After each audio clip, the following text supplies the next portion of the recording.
is the story of Robin Hood. You can read along with me in your book. You will know it is time to turn the page when you hear the chimes ring like this. Let's begin now. Long ago, England was ruled by the wicked, greedy Prince John. He ordered the Sheriff of Nottingham to tax the people so heavily that some were forced to become outlaws. Two of the most famous outlaws were Robin Hood and Little John, who would steal the tax money from the sheriff and give it back to the poor. One day, Prince John was traveling by coach to Nottingham to pick up more tax money. He was so busy counting his gold that he didn't notice he was passing through Sherwood Forest, the home of Robin Hood. Nor did he see Little John and Robin Hood watching him from a tree. Look at all that gold. Hey, Little John, let's pay Prince John a little visit. In his coach, Prince John was talking to his counselor, Sir Hiss, about his favorite subject. Gold, beautiful gold. Life has been so wonderful since King Richard left for the Crusades. He treated the people too nicely, and he missed out on all this lovely gold. How I love gold! Robin Hood and Little John were standing by the roadside disguised as lady fortune tellers when the coach passed by. Care to have your fortune told, your majesty? Fortune tellers! How droll. Stop the coach. While Robin Hood told Prince John's fortune, he slipped the royal rings off his fingers, and Little John helped himself to the prince's gold. Prince John never even knew he had been robbed until Robin and Little John had escaped. Meanwhile, the Sheriff of Nottingham was busy collecting taxes. I must have more taxes. Hand over that gold coin, Sonny. He even took the coin that Mrs. Bunny had given her son Skippy for his birthday. The sheriff had no heart. Robin Hood didn't think little Skippy should go without presents on his birthday. Here, Skippy, take my bow and arrow. And here's my hat. It's a little big, but you'll grow into it. The first time Skippy tried the bow, his arrow flew over Prince John's castle wall. On the other side, Skippy saw Maid Marian and Lady Cluck. Even though Marian was related to Prince John, she was Robin's friend.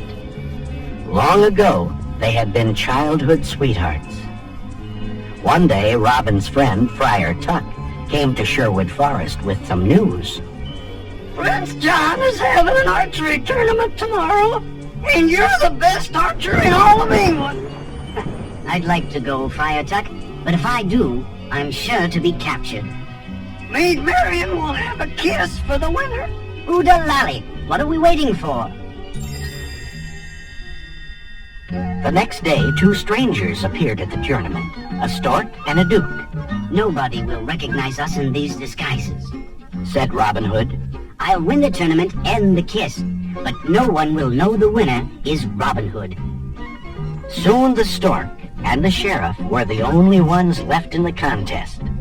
And even though the sheriff tried to cheat by having the target moved, the stork made an amazing shot and won. Prince John watched very closely. When Robin came to claim his prize, Prince John was ready. And now I name you the loser. Seize him! I sentence you to sudden, instant, and even immediate death.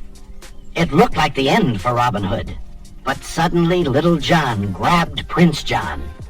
Let my friend go, or else. Once Robin was free, a big fight began. Robin Hood and Little John fought off the guards bravely. Swords clashed, and arrows flew. Maid Marian was almost seized by the guards, but Robin climbed a pole, grabbed a rope, and swung down to her rescue. Then he and his friends escaped into the woods.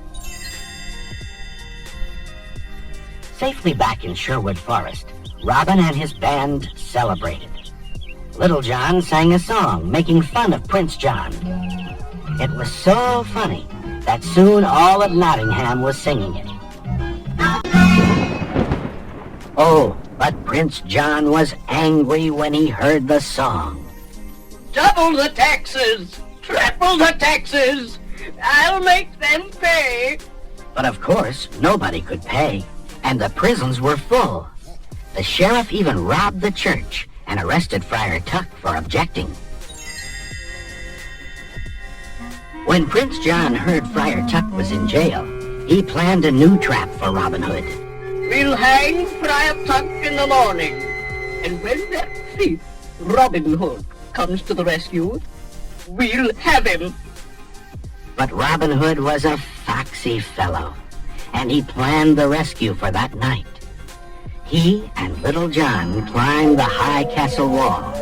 Then Robin dressed up like a guard and sneaked up to the sleeping sheriff of Nottingham.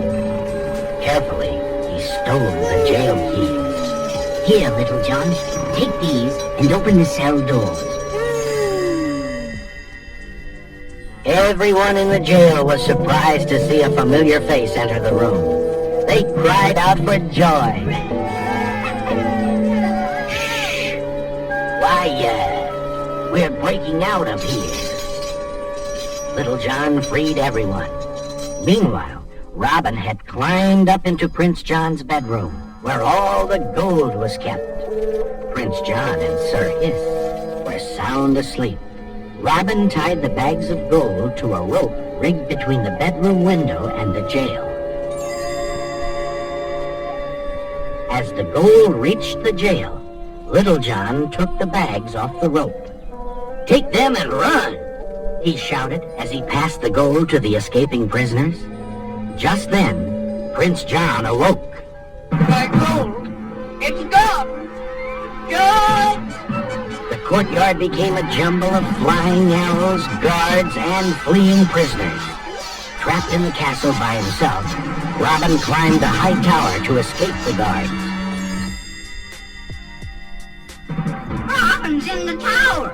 Burn him out! Shouted the sheriff, but Robin escaped by diving into the moat. After him! Shoot him! He's in the boat! All the sheriff's men fired arrows into the water. When Robin's hat bobbed to the surface of the moat, Prince John was overjoyed. He's finished! Done for! Ah ha! Even Little John thought Robin had drowned. Poor Robin! He never had a chance. Then, up popped Robin from under the water. Hey, Little John, I'm all right. I've been breathing through this reed. Soon after Robin's narrow escape, good King Richard came back from the Crusades to take his place on the throne of England. Happiness returned to the land. Robin Hood and Maid Marian were married, and all their friends came to